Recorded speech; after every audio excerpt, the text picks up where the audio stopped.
নমস্কার, আপনারা দেখছেন শিলিগুড়ি ডেইলি নিউজ। আমি সুভাষ। এই মুহূর্তে রয়েছে রাঙ্গাপানিতে।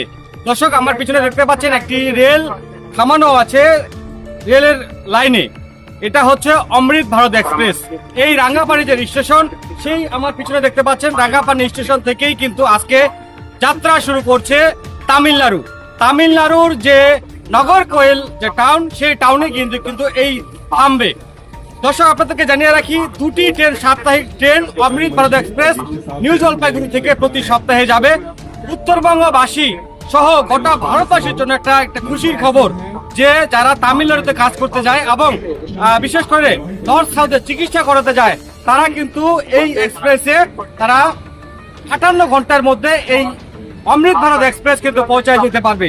দর্শক, আজকে জানেন যে পশ্চিমবঙ্গের মালদা জেলায় কিন্তু প্রধানমন্ত্রী এসেছেন এবং সেখানে কিন্তু উপস্থিত রয়েছেন ভারতীয় রেলমন্ত্রী যে অশ্বিনী বৈষ্ণবজি, উনিও কিন্তু উপস্থিত রয়েছেন এবং আজকে সরাসরি বেশ কয়েকটি ট্রেনের কিন্তু শুভ সূচনা করবেন ভারতীয় প্রধানমন্ত্রী নরেন্দ্র দামোদর দাস মোদীর হাত ধরেই। এবং এই চিত্র তুলে ধরবো শিলিগুড়ি টেলিভিশনের মাধ্যমে। দেখছেন সেই চিত্র। এখানে আজকের অনুষ্ঠানে কিন্তু উপস্থিত রয়েছেন রেল আধিকারিকরা সহ এখানে ফাঁসিদোয়া খড়িবাড়ি ব্লকের ফাঁসিদোয়া খড়িবাড়ি বিধানসভার যে বিধায়ক রয়েছেন দুর্গা মুর্মু এবং রয়েছেন মাটিকাড়া নকশালবাড়ির যে বিধায়ক আনন্দময় বর্মন এবং অন্যান্য আরো বিশিষ্ট ব্যক্তিবর্গরা। তাদের মাধ্যমে আজকে সবুজ ফ্ল্যাগ দেখিয়ে কিন্তু এই অমৃত ভারত যে ট্রেন, সেইটার কিন্তু শুভ সূচনা করবে আর কিছুক্ষণের মধ্যেই। দেখছেন সেই চিত্র শিলিগুড়ি টেলিভিশনের মাধ্যমে। আমি সুভাষ রয়েছি।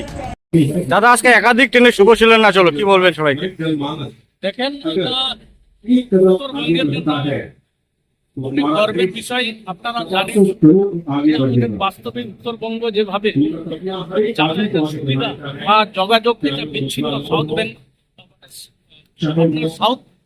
ব্যাঙ্গালোর বা আমরা অন্যান্য জায়গায় যে সমস্ত জায়গায় আমরা ট্রিটমেন্ট করতে যাই, এটা শুধুমাত্র ট্রিটমেন্টের জন্য না, আমরা বাস্তবে দক্ষিণ অনেক আমাদের কাজ থাকে দক্ষিণে, যেমন ট্রিটমেন্টের জন্য যায়, তাও ব্যবসার জন্য যায়।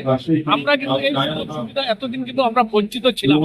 আমরা সময় মতো ট্রেন সেভাবে যে পেতাম না, আমরা দীর্ঘদিন সেটা ওয়েটিং লিস্টে আমাদেরকে দাঁড়িয়ে থাকতে হতো। আমরা আজকে মাননীয় প্রধানমন্ত্রী যে ধরনের একটা উত্তরবঙ্গকে একটা মডেল উত্তরবঙ্গ তৈরি করার জন্য উনি যে চিন্তা ভাবনা বারবার করতেছেন, তাকে আমি অশেষ ওনাদেরকে ধন্যবাদ জানাবো।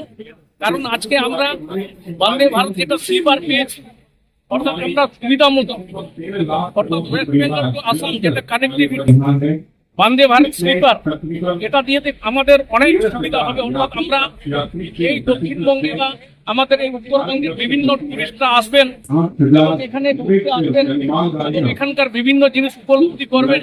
তার সাথে সাথে আমাদের এই লোকাল লোকেরও কিছু কর্মসংস্থান।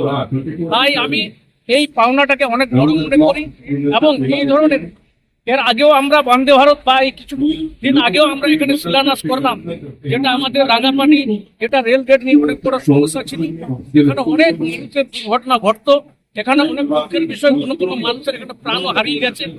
এই ধরনের ট্রিটমেন্ট সঠিকভাবে নর্থ বেঙ্গল মেডিকেল পৌঁছাতে পারতো না। তাই আজকে আমাদের যে এত বড় একটা পাওনা, এত বড় যে একটা আমরা যাতায়াতের সুবিধা যে আমরা আজকে যে অশ্বিনী বৈষ্ণবের নেতৃত্বে যে পেলাম, এটা আমরা ওনাদেরকে অনেক ধন্যবাদ জানাই। 17 তারিখ 2026 সালে, আর এই 26 সালের 17 তারিখ আজকে জানুয়ারি মাসের, তো তাতে মাননীয় প্রধানমন্ত্রীজি রেলমন্ত্রী অশ্বিনী বৈষ্ণবজি আমাদের উত্তরবঙ্গের জন্য, উত্তর পূর্ব ভারতের জন্য উপহারের নতুন নতুন ডালা নিয়ে এসেছেন।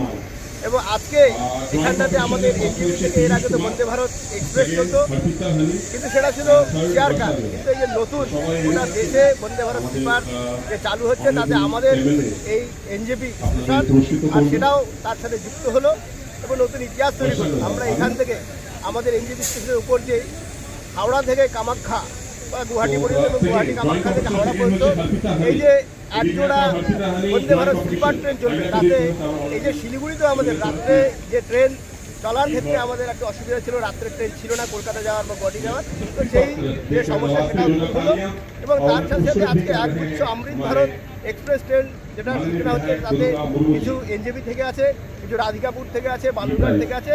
তো স্বাভাবিকভাবে দক্ষিণ ভারত বা ব্যাঙ্গালোর যাওয়ার যে সমস্যা, কারণ বেশিরভাগ মানুষ বাংলার থেকে আজকে ব্যাঙ্গালোরের দিকে ট্রিটমেন্ট করার জন্য যায়, সাউথ ইন্ডিয়া দিতে হয় তাদের। আজকে তাদের টিকিটের যে হয়রানি হতো, এই নতুন নতুন একগুচ্ছ ট্রেন হওয়ার ফলে তাদের সেই হয়রানিটা কমবে এবং গোটা দেশের সাথে আমাদের উত্তরবঙ্গ তথা উত্তর পূর্ব ভারতের যোগাযোগ ব্যবস্থা আরও উন্নত হলো। দক্ষিণ ভারত, উত্তর ভারত বা উত্তর পূর্ব সেটা ধীরে ধীরে একসাথে হচ্ছে। আমরা আশাবাদী আগামী দিনে এই রেলের যে যোগাযোগ ব্যবস্থার উন্নয়ন সেটা আরও জারি থাকবে। আমাদের প্রধানমন্ত্রী যে বলে যে সবকা সাথ সবকা বিকাশ, সবকা বিশ্বাস, সবকা প্রয়াস, আর তার সুফল আমরা আজকে পাচ্ছি। এর সাথে সাথে আমরা আরও এই রাঙামাটির আরেকটা শুরু করতে গত কয়েকদিন আগে এখানটায় রেলের যে আরও প্রায় 70 কোটি টাকা খরচ করে আর রেল দপ্তর, কেন্দ্রীয় রেল দপ্তর তারা নিজেরাই পুরো টাকাটা ব্যয় করে এটা সূচনা শিলান্যাস হয়ে গেছে। আগামী 1-1.5 বছরের মধ্যে মানুষের যে হয়রানি এই রেলওয়ে ক্রসিংয়ে